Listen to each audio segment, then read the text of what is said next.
नमस्कार साथियों, स्वागत है आप सभी का हमारे एक और नई वीडियो में। आपको पता है आज है साल का अंतिम दिन। जी हाँ, कल से नया साल चालू हो रहा है और इस साल की आज की ये अंतिम वीडियो है और इसमें हम बात करेंगे ईमेल संचालक के लिए 4 से 5 महत्वपूर्ण अपडेट के बारे में। इसके अलावा न्यू ईयर स्पेशल ऑफर के बारे में भी आपको जानकारी मिलेगी।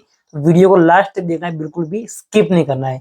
यहाँ पर बात करेंगे हम अलग-अलग अपडेट है जो कि आ रही है एनएफएसए खाद्य सुरक्षा योजना को लेकर, जन आधार कार्ड को लेकर, इसके अलावा एसएसओ ओटीआर को लेकर और भी कुछ चीजें हैं। गुड न्यूज लास्ट में मिलेगी आपको, तो वीडियो में लास्ट तक बने रहिए। बढ़ते आगे बात करते हैं सबसे पहले अपडेट के बारे में जो आ रही है जन आधार कार्ड को लेकर। जी हाँ, जन आधार कार्ड की 2 अपडेट है। पहली अपडेट तो आपको पता ही होगा, नहीं है तो मैं आपको बता देता हूँ। जन आधार कार्ड को राजस्थान सरकार ने जो डिजी लॉकर है उसके अंदर अपडेट कर दिया है, यानी कि अभी आप डिजी लॉकर में जन आधार कार्ड को एक्सेस कर पाओगे। जैसे डिजिटली आधार कार्ड को, ड्राइविंग लाइसेंस को, आरसी को, बाकी अलग अलग मार्कशीट को, इन सब चीजों को आप डिजिटली डिजी लॉकर के थ्रू आप कहीं पे भी शो करते हो तो वो गवर्नमेंट में वैलिड माना जाता है। और वैसे ये भी ज्यादा भी हो चुका है अपडेट डिजी लॉकर के अंदर, तो उसको भी आप जो है ऑनलाइन एक्सेस कर सकते हो, यानी कि उसकी हार्ड कॉपी रखने की जरूरत नहीं है। डिजी लॉकर में भी आप शो करके काम कर सकते हो। इसके अलावा कहीं पे वेरिफिकेशन करना हो तो डिजी लॉकर के थ्रू आप जो है ऑनलाइन उसको वेरीफाई भी कर सकते हो। तो हर चीज में ईजी हो जाएगा इससे। तो ये एक राजस्थान सरकार का बहुत अच्छा कदम है, ये हम कह सकते हैं। बढ़ते आगे जन आधार को लेकर ही दूसरी अपडेट है और वो आ रही है कि जन आधार कार्ड के अंदर अगर आप जो है किसी महिला का नाम कहीं पे ट्रांसफर करते हो या फिर जो उसको अविवाहित से विवाहित करते हो, तो उस स्थिति में भी कंपलसरी कर दिया गया है कि उसका विवाह प्रमाण पत्र बनाओ। मैरिज सर्टिफिकेट के बिना विवाहित महिला जो है उसका नाम ऐड नहीं हो सकता, ना ही उसमें कुछ जो आप करेक्शन कर सकते हो, यानी कि विवाहित से अविवाहित कर सकते हो।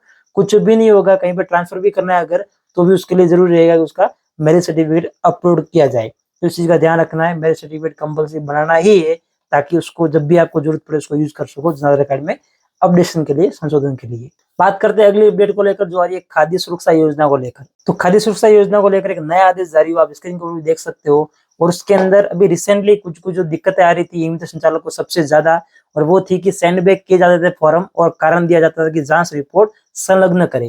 लेकिन अभी इस आदेश में ये क्लियर बताया गया है कि जांच रिपोर्ट के लिए फॉर्म को सेंडबैक नहीं किया जा सकता, क्योंकि जांच रिपोर्ट देना आवेदक का काम नहीं है, वो काम है संबंधित जो कमेटी है उसका, और वो ऑफलाइन ही सबमिट होती है संबंधित विभाग को।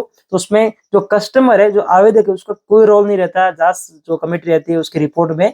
तो इस बात के लिए फॉर्म को सेंडबैक नहीं किया जा सकता। अगर फॉर्म में कुछ कमी है दस्तावेज में, या फिर जो अलग अलग कैटेगरी का संबंधित दस्तावेज है वो सही नहीं डाला हुआ, या फिर कुछ और दिक्कत है, तो उस स्थितियों में फॉर्म को सेंडबैक किया जा सकता है। लेकिन जांच कमेटी रिपोर्ट के लिए फॉर्म को सेंडबैक नहीं करना है। ये बहुत हो रहा था जिसकी वजह से कस्टमर परेशान थे, और इसी को देखते हुए आदेश आया। तो इस आदेश को आप सेव करके रख सकते हो, लिंक डिस्क्रिप्शन में मिल जाएगा, ताकि अगर आपको भी ऐसी कोई समस्या है तो आप जो संबंधित विभाग में जाकर उसको दिखा सकते हो कि गवर्नमेंट का आदेश है। और भी आप जांच रिपोर्ट, कस्टमर का काम नहीं देना, वो काम है संबंधित जो कमेटी है उसका। तो कमेटी, आप जब आवेदन करते हो तो ऑटोमेटिक जो विभाग है वो कमेटी से जांच रिपोर्ट लेगा और आपका फॉर्म अप्रूव करेगा। अलग से आपको कुछ भी किसी भी अधिकारी के पास जाने की जरूरत नहीं है। ये बात होगी एनएफएसए के बारे में। उम्मीद करूंगा आपको जानकारी अच्छी लगी होगी। बढ़ते आगे अगली अपडेट के लिए जो कि ओटीआर के बारे में आ रही है। उससे पहले बता देता हूँ मैं आपको स्पेशल ऑफर के बारे में। जी हाँ, न्यू ईयर के ऊपर स्पेशल ऑफर है ई मित्र संचालकों के लिए। अगर आप जो है हमारी वेबसाइट यानी कि बीबीसी ई मित्र स्टोर से कुछ भी परचेज करना चाहते हो, ई मित्र संबंधित जो भी सामग्री है वो, तो आपको 5% स्पेशल डिस्काउंट मिल रहा है। और ये मिलेगा 1 जनवरी से लेके 6 जनवरी 2025 तक। तो आपको क्या करना है, कल से ऑफर लाइव हो जाएगा। तो अगर आप कुछ ऑर्डर करना चाहते हो तो टाइम से ऑर्डर कर लीजिए। उसके बाद में 6 तारीख के बाद में किसी भी कंडीशन में जो है आपको इस ऑफर का बेनिफिट नहीं मिलेगा। बहुत सारे लोग ऑफर के बाद में फिर बोलते हैं कि आप एक दिन के लिए बढ़ा दीजिए, हमें बेनिफिट दे दीजिए। तो अभी से मैं रिक्वेस्ट कर रहा हूँ कि वो पॉसिबल नहीं हो पाता। बहुत सारा कैलकुलेशन करके हम ऑफर लेके आते हैं और लिमिटेड टाइम के लिए लेकर आते हैं, इसीलिए तो वो ऑफर होता है। अगर वो हमेशा ही चलाएंगे तो फिर ऑफर कैसा रहा। तो आपको क्या करना, अगर आप कुछ भी मंगाना चाहते हो, राशन कार्ड हो गया, डिजिटल स्टेशनरी होगी, इसके अलावा बहुत सारे प्रोडक्ट हमारे जो साइट के ऊपर है, तो आप विजिट कर सकते हो, लिंक डिस्क्रिप्शन में मिल जाएगा। इसके अलावा अपने इस नंबर पे व्हाट्सएप करेंगे तो भी आपको जानकारी मिल जाएगी कि कैसे आप जो है इस ऑफर को अवेल कर सकते हो। तो बढ़ते आगे बात करते हैं अगली अपडेट के बारे में, ओटीआर। जी हाँ, तो एसएसओ के अंदर ओटीआर में पहले भी आपको पता होगा जो विभाग है कर्मचारी चयन बोर्ड और बीओटी के बीच में बहुत सारी तनातनी चल रही थी, जिसको लेकर हमने वीडियो बनाया था कि ई-मित्र संचालक को दोषी ठहराया जा रहा था और वो चीज़ कहीं न कहीं गलत थी और इसी चीज़ को देखते हुए भी जो गवर्नमेंट है जो विभाग है कर्मचारी चयन बोर्ड उन्होंने भी जो है ओटीआर एसएसओ के अंदर जो है अपडेशन का जो है यहाँ पर एक नया नोटिफिकेशन जारी किया जिसमें बताया है कि शैक्षणिक योग्यता का डॉक्यूमेंट जो उसको अपलोड करना पड़ेगा वो डिजी लॉकर के थ्रू वेरीफाई होगा।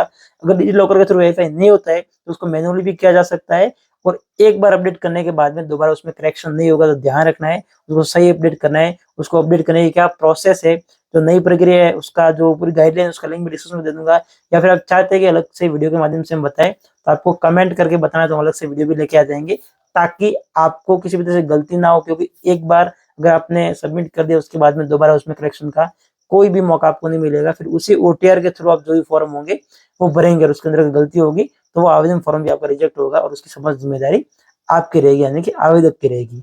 तो ये कुछ अपडेटें थी जो कि बहुत ज़रूरी थी। नया साल जो आने वाला है कल से उसमें बहुत कुछ हम करने वाले हैं। आपकी क्या सोच है नए साल के बारे में? नए साल में आप क्या कुछ नया करना चाहते हो? 2025 आपके लिए कैसा रहा? आप कमेंट करके बताइएगा। हमारे लिए बहुत अच्छा रहा हम कह सकते हैं। आपके लिए कैसा रहा कमेंट करके बताइएगा। बाकी वीडियो पसंद आई तो लाइक कर दीजिए।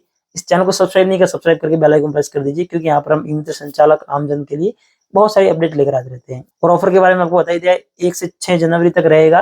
तो अगर आपको कुछ भी ऑर्डर करना हो लिंक डिस्क्रिप्शन में मिल जाएगा, आप साइट से जाके विजिट कर सकते हैं। सो बस दोस्तों आज की वीडियो में इतना ही। हम मिलेंगे ऐसे किसी नई वीडियो के साथ में, किसी और नई अपडेट के साथ में। तब तक के लिए जय हिंद, वंदे मातरम।